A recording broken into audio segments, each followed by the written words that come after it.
Vikings preview. How do you see this game going? This is as even a game as I could think of. Niners are 3-point favorites at home, which means Vegas sees them as doppelgangers. It's like that meme where Spider-Man's pointing at himself.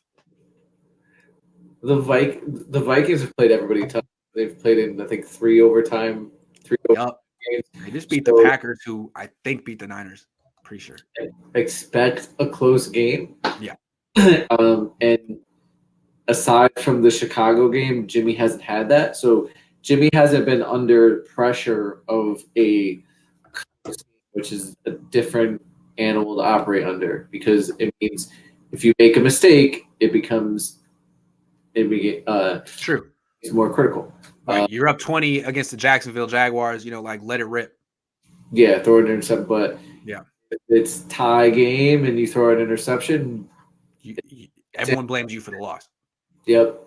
So that's going to be interesting. And then also you touched on before is how are the Niners defense going to handle these 2 wide receivers and their quarterback? Yeah, that's a tough one.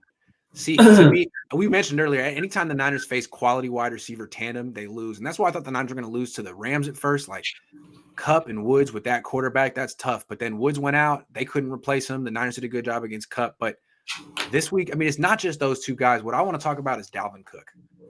The Niners did a really good job against James Robinson this week. But I think what the Cardinals exposed against the Niners 3 weeks ago, was it 3 weeks ago, was the screen game. James Conner and those screens, particularly at Bosa's side, Niners couldn't stop him. And the Vikings been throwing screens to Dalvin Cook for years. They're one of the best screen teams in the league, and he's better than James Conner. So I'm curious to see how the Niners, how prepared they are for that, in addition to trying to stop Justin Jefferson and Thielen. Dalvin Cook hasn't had, I wouldn't say it's his most successful year, and they haven't really gotten him going. I would also be on alert for not just screen game, but just for him to run the ball. He's a guy that can do, that if there's a hole up the middle, he can go 60. In addition to some of the things he can do in the passing game, but I think the Vikings are probably going to look for him to get going on the ground, and in some of the screen game. But I would look for they're going to probably try to get him a good number of carries and get him past the 100-yard mark, because that's where the Niners defense is in the week.